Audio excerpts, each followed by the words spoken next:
The grand hall stretched out like a crystal canyon, its walls shimmering with colors that had no names in human languages. Captain J1 stood near the entrance, his simple gray uniform looking dull against the brilliant displays of alien fashion surrounding him. He kept his hands clasped behind his back and his face neutral, even though every instinct screamed at him to show his wonder at this place. The Talvarian Empire's flagship was beyond anything Earth had ever built. It was 5 kilometers long and carved from materials that seemed to shift between solid metal and pure light. Outside the massive windows, stars stretched in all directions and dozens of alien vessels hung in space like jewels in the void. J1 had been a soldier for 12 years. He had fought in the worst war humanity had ever seen. He had watched cities burn and friends die, but nothing had prepared him for this moment. Standing in a room full of species that had been traveling the stars for thousands of years, while humans were still learning to make fire. Ambassador. Heejin glided across the hall toward him. She was tall, nearly 7 feet, with skin that looked like polished opal. It shifted through soft blues and purples as she moved. Her eyes were entirely silver, without pupils, and J1 had learned not to stare directly into them. The Talvarians could read surface thoughts if you met their gaze too long. Captain J1, she said, her voice like wind chimes. Welcome to the gathering. Your presence honors us. He bowed slightly, the way he had been taught. The honor is mine, Ambassador. Earth is grateful for this opportunity. Hyejin smiled, though it was hard to read emotion on her crystalline features. Come. There are many who wish to meet humanity's representative. She led him deeper into the hall, past clusters of beings that made J1's head spin. There were the Korath, massive creatures covered in blue fur with 4 arms each. The Silith slithered past on serpentine bodies, their scales catching light like rainbows. Small Pixin floated by, their forms barely solid, more energy than matter. They all stared at him. Some with curiosity, some with barely hidden disgust. Humans were new here, and not everyone was happy about it. Hyejin stopped at a group near the center of the hall. Allow me to introduce my daughter, Commander Nari. Nari turned to face him, and J1 immediately understood he had a problem. She was younger than her mother, perhaps equivalent to 30 human years. Her crystalline skin was darker, shot through with veins of deep purple. She wore a military uniform that seemed to be made of liquid metal, and weapons hung at her sides, elegant and clearly deadly. But it was her expression that told J1 everything. Her silver eyes were cold and her mouth curved in something that was not quite a smile. A human, she said, looking him up and down slowly. How quaint. J1 said nothing. He simply nodded in greeting. Nari circled him like a predator examining prey. Tell me, Captain, is it true your species only achieved faster than light travel 5 years ago? Yes, Commander. We are new to interstellar travel. She laughed, and several nearby aliens turned to watch. 5 years. The Talvarian Empire has had FTL capability for 11,000 years. And you wish to sit at the council table with us? Earth wishes only to join the galactic community, J1 said carefully. We have much to learn. Much to learn, Nari repeated, her voice dripping with mockery. That is certainly true. Tell me, do your people still fight wars among yourselves? Do you still kill each other over water and land? J1 felt heat rise in his chest, but he kept his voice level. Humanity has conflicts. We are working to move past them. Working to move past them, Nari said to the gathered aliens. How primitive. The Talvarians unified our world 6,000 years before we left it. And yet this species, which cannot even stop fighting itself, defeated the Kreth swarm. The hall grew quieter. The Kreth swarm was not a topic discussed lightly. A Korath dignitary spoke up, his voice rumbling. The humans did defeat the Kreth, that is verified. Nari waved a dismissive hand. Luck. The Kreth had stretched their forces too thin. Any species could have held them off at that point. We lost 2 billion people in that war, J1 said quietly. Nari looked at him with something like pity. Yes, because your tactics were crude and your technology was centuries behind. A properly advanced species would have lost a fraction of that number. She stepped closer. You won through sheer stubborn brutality, not skill. Your people threw bodies at the enemy until the enemy ran out of ammunition. That is not strategy. That is desperation. J1 clenched his jaw but said nothing. He had been warned about this. Humanity was on trial here, and anything he said could be used against Earth's petition to join the Galactic Council. Ambassador Hyejin placed a hand on her daughter's shoulder. Nari, the captain is our guest. Of course, Mother. Nari stepped back but kept her eyes on J1. I mean no offense, Captain. I simply question whether your species is truly ready for this stage. The galaxy is vast and dangerous. It requires a certain level of sophistication to navigate it successfully. We understand we have much to learn, J1 repeated. Much to learn, Nari echoed. Yes, perhaps in another 1,000 years you might be ready. She turned to the other delegates.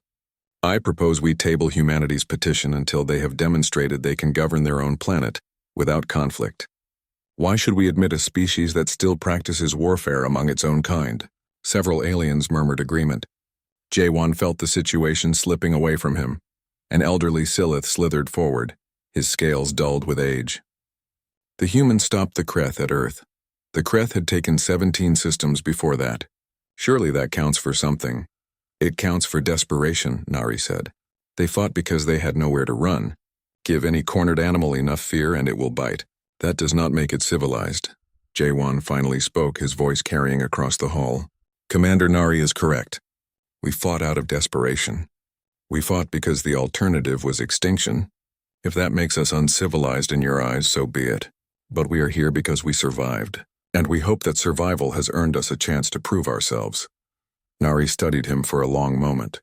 Pretty words, Captain. But words are wind. Your species will need to prove itself through actions. She turned to her mother. I have duties to attend to. Excuse me? She walked away, her liquid metal uniform flowing behind her like water. The other delegates began to disperse, the entertainment apparently over. Hyejin remained beside J1. My daughter can be direct.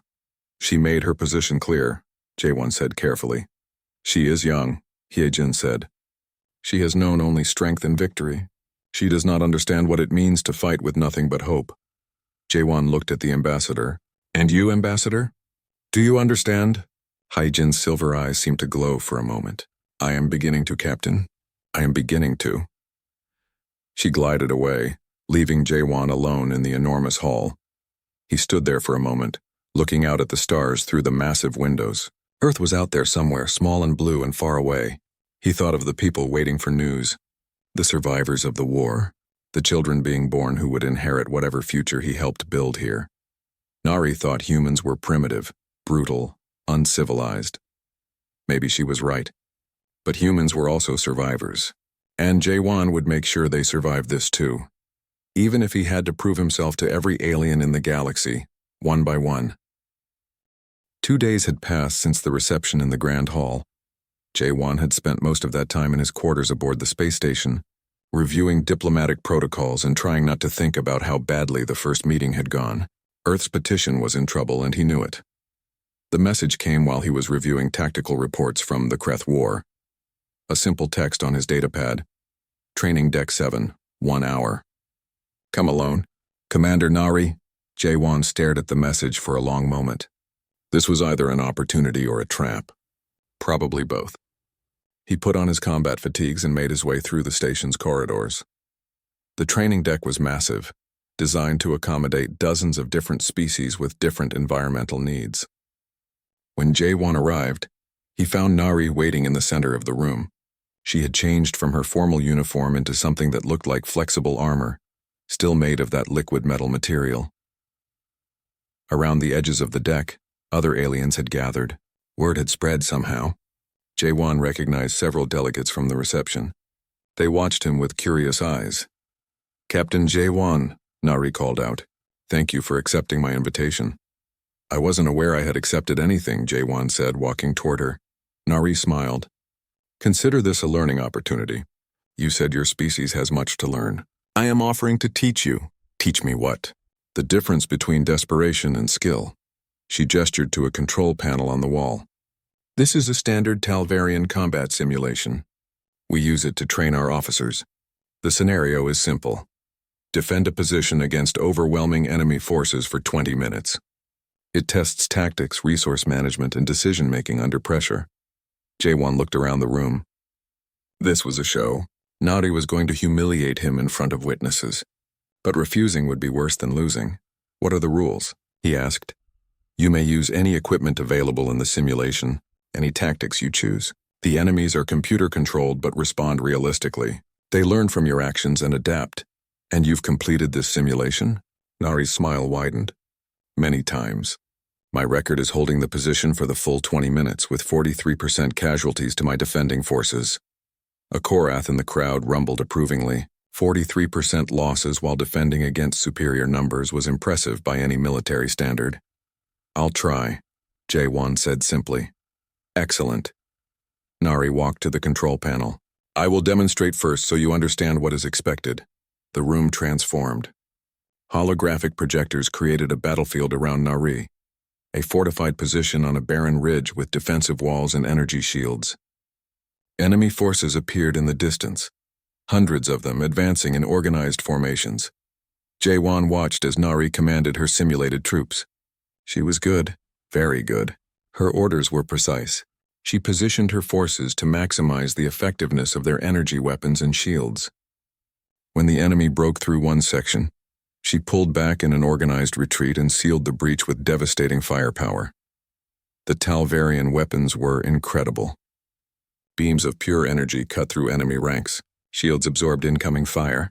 Her soldiers moved like dancers, graceful and efficient. At the 18-minute mark, the enemy overwhelmed her final position. The simulation ended with a pleasant chime. 18 minutes, 43% losses, Nari announced, not even breathing hard. Within my normal range. The watching aliens murmured appreciation. One of the Siliths slithered forward.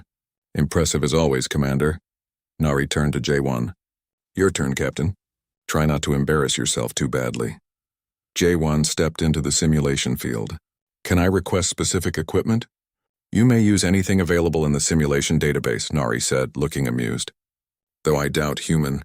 Weapons will perform better than Talvarian. Technology. I'd like to use standard human military equipment, infantry level.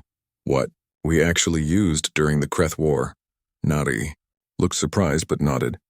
As you wish, how authentic. The simulation reset. The same fortified position appeared around J1. But when he accessed the equipment menu, he ignored the energy weapons and advanced shields. Instead, he selected weapons that would have been familiar to a soldier from Earth's 21st century. Ballistic rifles. Explosive charges. Simple communication equipment. No energy shields. No hovering platforms. Just basic, brutal human technology.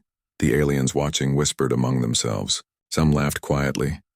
The enemy forces spawned in the distance. Hundreds of them, just like before. They began their advance. J1 did not position his troops in neat defensive lines like Nari had. Instead, he ordered them to dig. The simulated soldiers created trenches deep and angled. They piled dirt and rocks into berms. They created overlapping fields of fire. What is he doing? Someone in the crowd asked. The enemy forces came closer. J1 waited. He did not fire until they were within 300 meters. Then he gave the order. The ballistic weapons were loud. They cracked and thundered in a way energy weapons did not. The first enemy wave stumbled as bullets tore through them, but they kept coming. That was when J1's real plan became clear. The enemy stepped on the buried explosive charges. Massive detonations tore gaps in their lines. The survivors pushed forward only to find the trenches were deeper than they appeared. Angles were wrong. Lines of sight were blocked. The enemy could not coordinate their assault. J1 rotated his troops. Fresh soldiers moved to the front while tired ones fell back. He did not try to hold every position. When a section was about to be overrun, he collapsed it deliberately, drawing the enemy into a kill zone where pre-positioned explosives waited. The watching aliens grew quiet. This was not the clean, precise warfare they knew. This was something older, something savage. At the 10-minute mark, J1's forces had taken only 15% losses. The enemy had lost hundreds, but the enemy learned as Nari had promised. They adapted. They started avoiding obvious traps. They coordinated better. They pushed from multiple angles. J1 adapted too. He used psychological tactics, things the aliens had never seen. He had his soldiers play recorded screams over their communication systems, making the enemy think they were winning. When the enemy concentrated their forces, he hit them with everything he had. At 15 minutes, his losses were at 20%. The enemy was confused, angry, making mistakes. At 18 minutes, the point where Nari had been overrun, J1 was still holding strong. 25% losses. The crowd was completely silent now. Ari's expression had gone from amused to shocked. At 20 minutes, the simulation ended with its pleasant chime. Time expired, the computer announced. Defender successfully held position. Final casualties 28%. J1 stepped out of the simulation field. He was sweating, and his hands were shaking slightly from the adrenaline, but he kept his face neutral. Nari stared at him. How did you... Human tactics, J1 said quietly. We've been fighting wars for 10,000 years. We learned to make every bullet count. Every life matter. Every inch of ground cost the enemy dearly. He looked at the gathered aliens. You have better technology, better weapons, better ships, but we learned to fight when all we had were rocks and sticks. We learned to win when winning should have been impossible. A Korath stepped forward.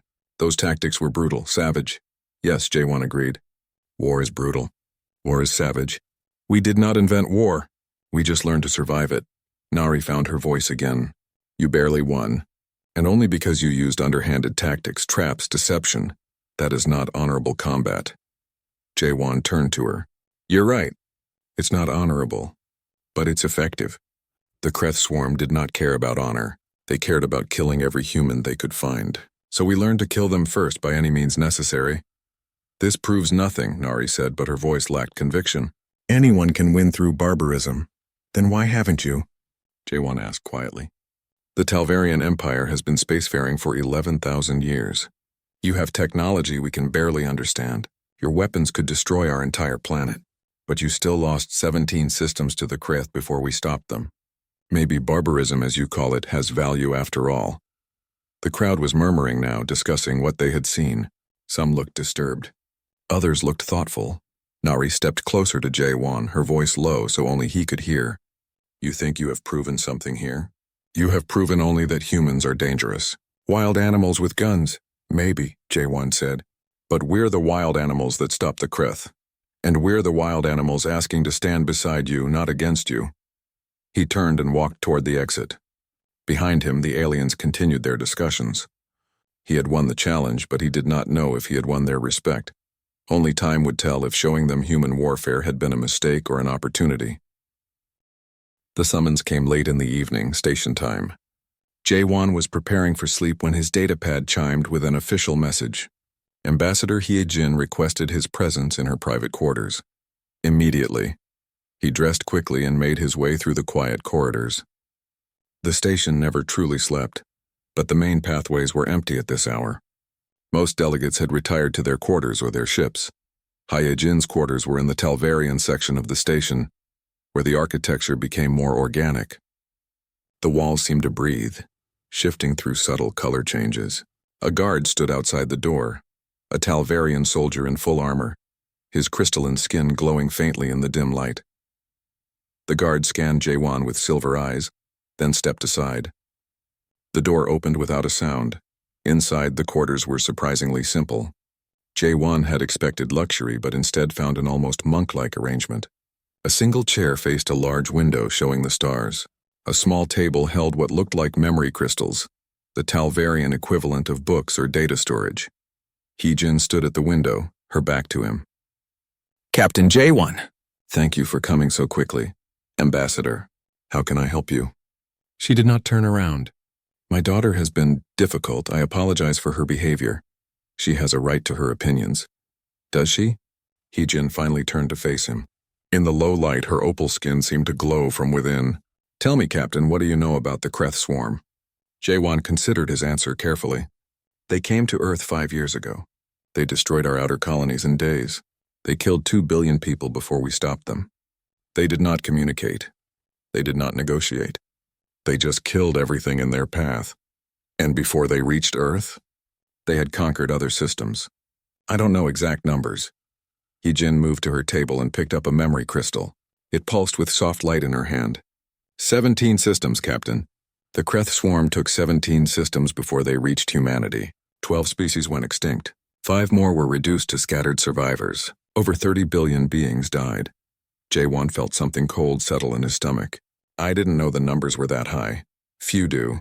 The Galactic Council does not advertise its failures. She held the crystal toward him. Do you know what this contains? No, Ambassador. A record. A classified record of the Talvarian Empire's response to the Kreth swarm. She placed the crystal in a projector on the table. Watch. The room filled with holographic images. Jaewon saw a fleet of ships, massive vessels that dwarfed anything humanity had ever built. Hundreds of them moving in perfect formation through space. The first response fleet, Hyojin said quietly. 300 ships, the finest warriors of the Talvarian Empire. We sent them against the Kreth swarm when they took their third system. The hologram showed the fleet engaging the enemy.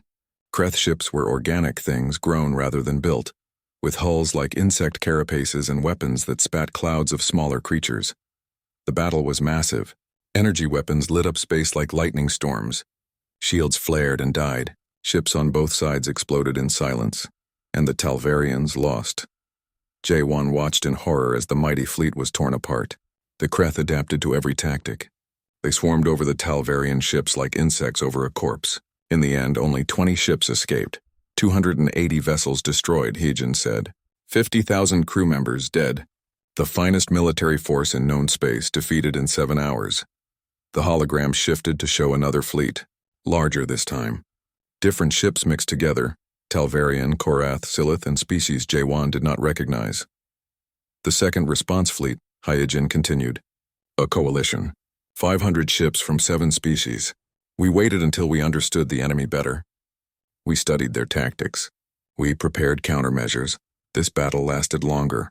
The coalition forces fought with desperate skill. But the result was the same. The Kreth adapted faster than their enemies could plan. They learned from every encounter. They evolved their weapons in real time. 300 ships lost, Hyojin said. 73,000 dead. The hologram shifted again. A third fleet, then a fourth. Each one larger than the last. Each one defeated. We sent everything we had, Hyojin said. The combined military might of the galaxy's most advanced civilizations. And we failed. The Kreth kept coming. They took system after system. We could slow them down, but we could not stop them. The hologram changed to show a star map. Red markers spread across it like a disease, showing the Kreth's conquest. Then at the edge of the map, a single blue dot appeared. Earth.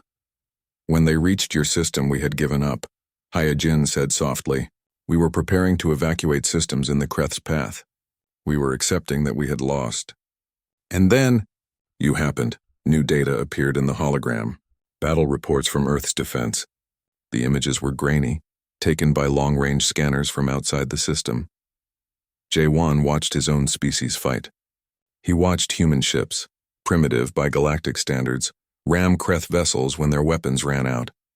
He watched human colonies deploy nuclear weapons on their own cities to deny resources to the enemy. He watched Marines hold corridors with nothing but ballistic weapons and pure determination.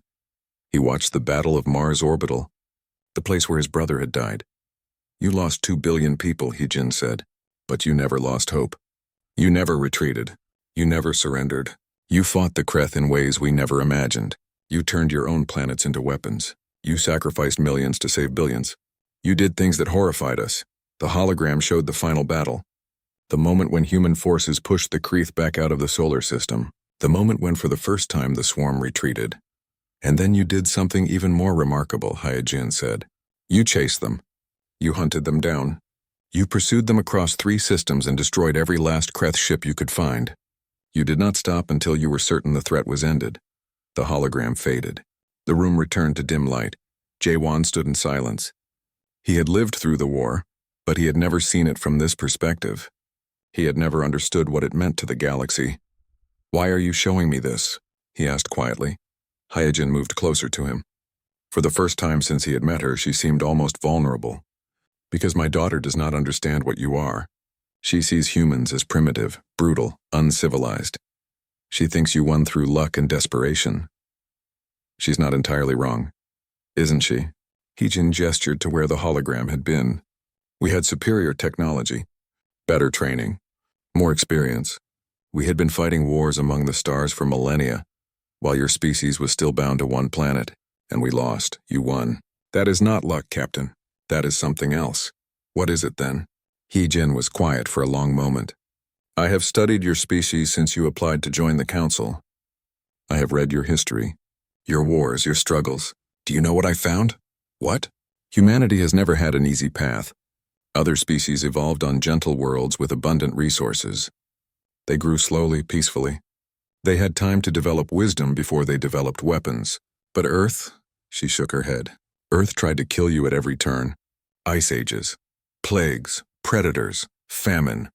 You survived only because you were more stubborn than death itself. Jae-won thought about that. About human history. About all the times his species should have gone extinct but somehow did not. You learned to fight because you had to. Hyejin continued. You learned to adapt because the alternative was death. You learned to hope in the darkness because hope was all you had. And when the Kreth came, you did what you always do. You refused to die. We lost 2 billion people, Jae-won said. That's not a victory. You lost 2 billion out of 8 billion. 75% of your species survived. Do you know what the average survival rate was for species facing the Kreth? Hyejin's silver eyes seemed to glow. 12%. Most species went extinct. The few survivors scattered to the stars, broken. But humanity? She made a sound that might have been laughter. Humanity rebuilt. You repopulated your colonies. You came to the stars not as refugees but as explorers. As if the war that nearly destroyed you was just another obstacle to overcome. Jae-won did not know what to say. He had lived through the war. He had lost friends and family. To him it was just survival. But to the aliens it was something more. My daughter thinks you are dangerous, Hyejin said. She is right. But she does not understand that danger can be directed. You do not want to conquer the galaxy. You want to protect it. Because protection is what you do. You protected your own world. Now you want to help protect others. We just want to belong, Jae-won said quietly. I know. Hyejin placed a hand on his shoulder. The touch was light, almost hesitant. And I am going to make sure you get that chance. But you need to understand something, Captain. My daughter is not alone in her views. Many species fear humanity. They see what you can do and they worry about what you might become. You will need to prove yourself again and again. You will need to show them that your strength serves peace, not conquest. We will, Jae-won promised. I believe you. Hyejin removed her hand. Now go, rest. Tomorrow the council meets again, and I have some arguments to prepare. Jae-won bowed and turned to leave. At the door he paused. Ambassador, why are you helping us? The alarm started as a low pulse, then built to a shrieking wail that echoed through the station's corridors. Jae-won was in the human delegation quarters when it began, reviewing reports for the next day's council session. His combat instincts kicked in before his conscious mind registered the danger. He grabbed his sidearm from the locked case, a simple ballistic pistol, the only weapon he was permitted to carry aboard the station, and moved to the door. The corridor outside was chaos. Aliens ran in all directions, some toward emergency shelters, others toward the docking bays. The station's AI voice spoke calmly over the screaming alarm. Security breach in Docking Bay 7. All personnel evacuate to designated safe zones. Security forces respond immediately. Jae-won tapped his communicator. Sung-ho Minji Daun, sound off. 3 voices responded quickly. His soldiers scattered across the station in other quarters, all confirming they were armed and mobile. Meet at Junction Point Delta 4, Jae-won ordered. Standard hostile encounter protocols. He moved through the corridors against the flow of evacuating civilians. Most aliens gave him strange looks, but none tried to stop him. A Korath security officer thundered past, carrying a massive energy rifle. The sounds of weapons fire echoed from ahead. Energy weapons. Distinctive crackling sounds that made the air taste like ozone. And something else, ballistic weapons, but not human. Rougher, louder. Jae-won reached Junction Delta 4. His 3 soldiers appeared moments later. Corporal Sung-ho was short and stocky, built like a tank. Private Minji was lean and quick, her eyes constantly scanning. Sergeant Da-un was the oldest of them, with gray in her hair and scars on her hands from the Kreth War. What's the situation?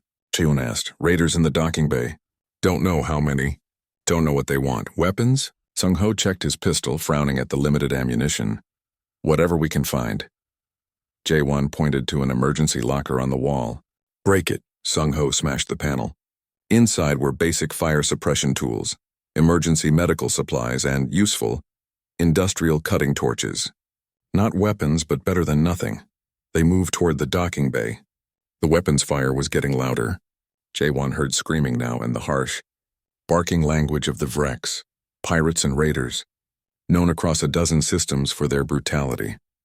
They reached a junction that overlooked the docking bay from an elevated maintenance walkway. Below, chaos unfolded. 20, maybe 30 Vrex filled the bay. They were roughly humanoid but covered in thick gray hide like rhino skin.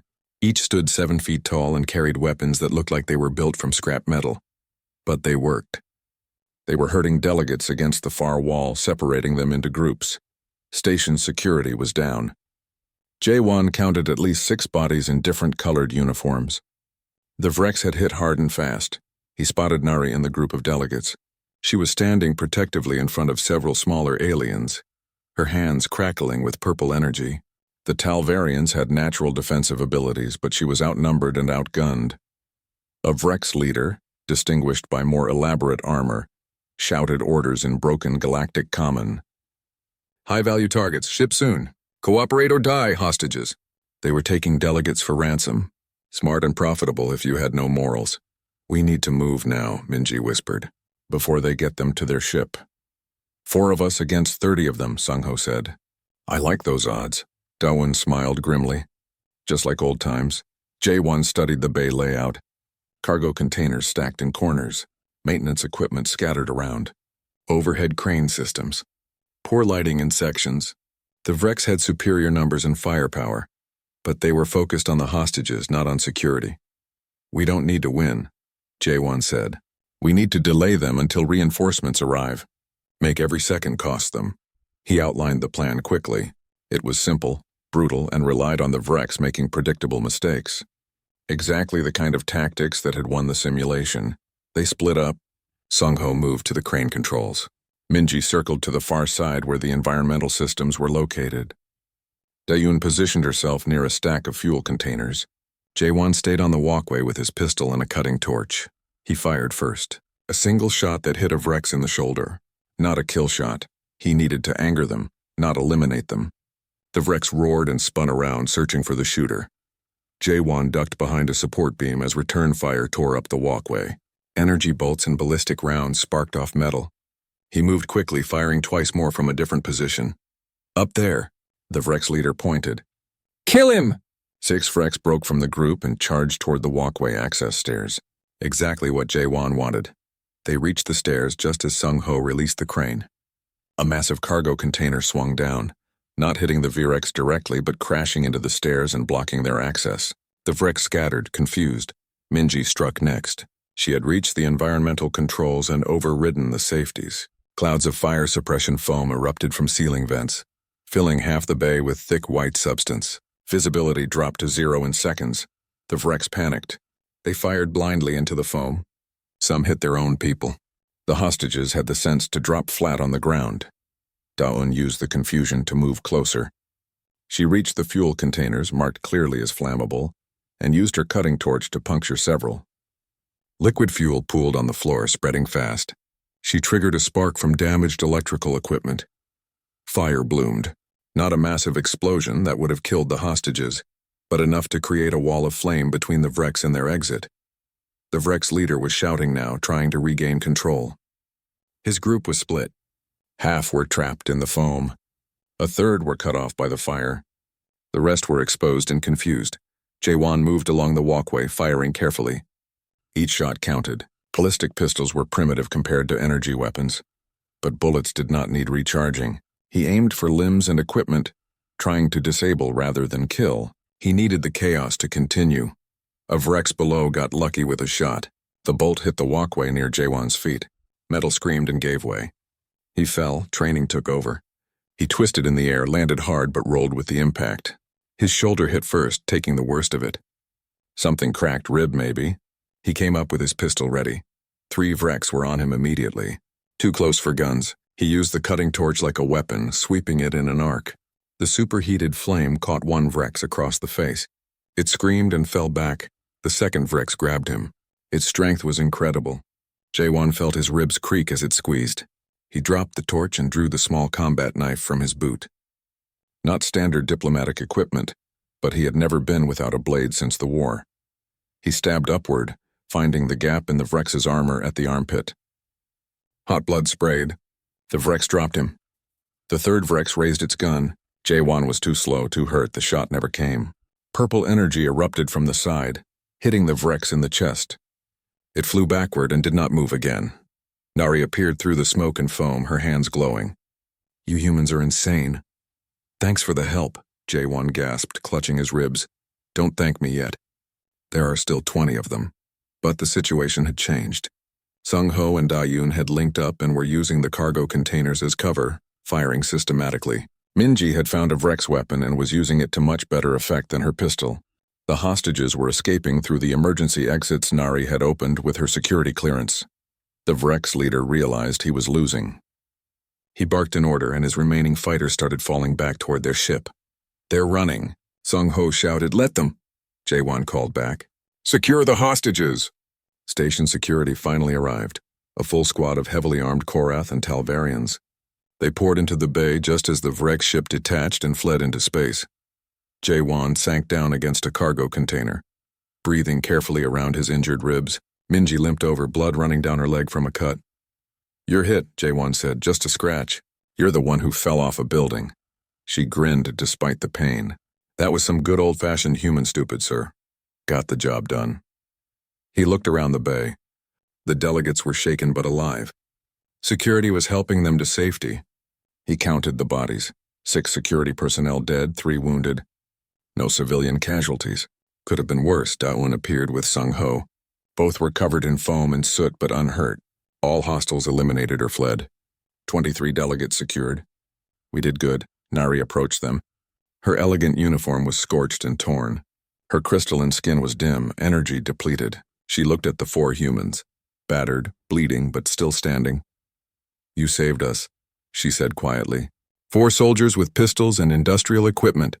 Against 30 armed raiders. That should not have been possible. "Humans specialize in impossible," Sung Ho said, then winced as Daun elbowed him. Nari looked at J1 specifically. "You fell 3 stories and kept fighting. You were outnumbered 7 to 1 and you did not retreat.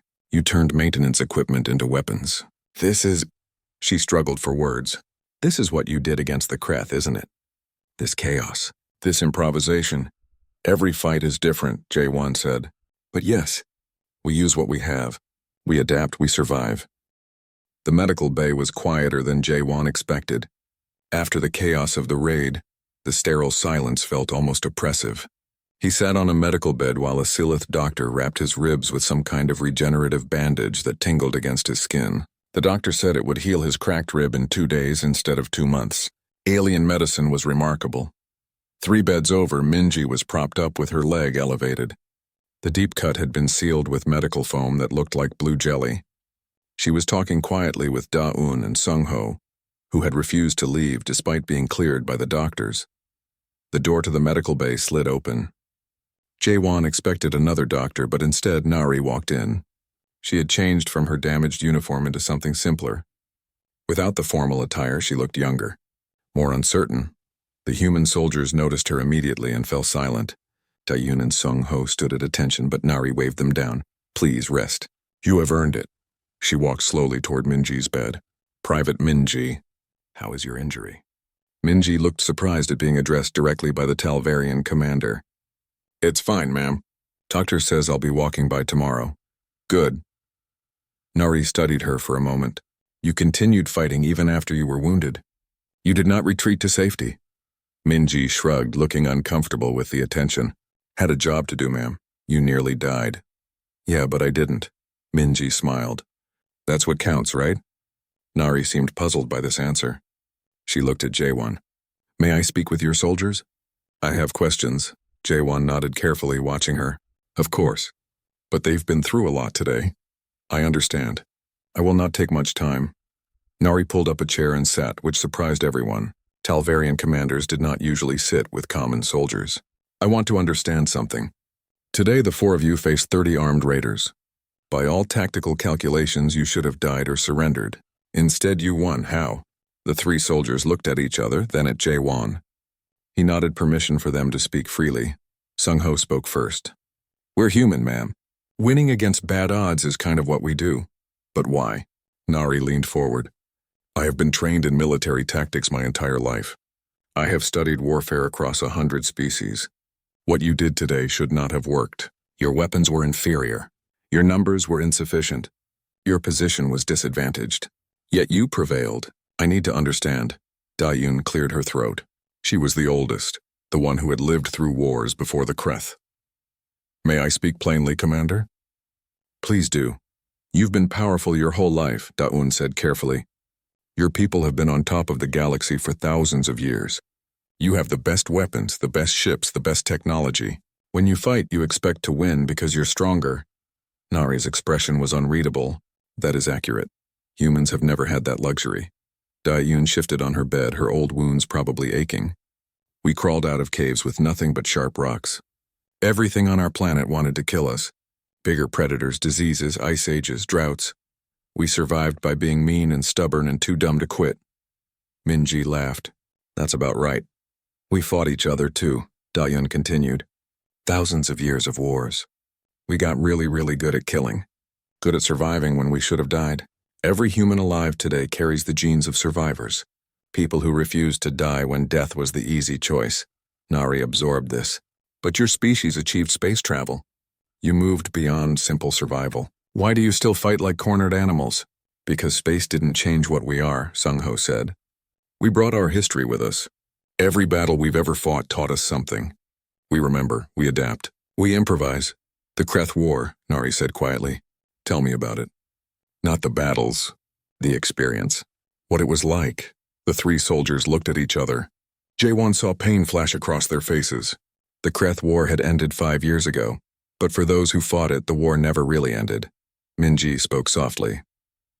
I was 18 when they came, just out of school. The first attack hit Seoul Station while I was visiting my sister. The station fell in 40 minutes.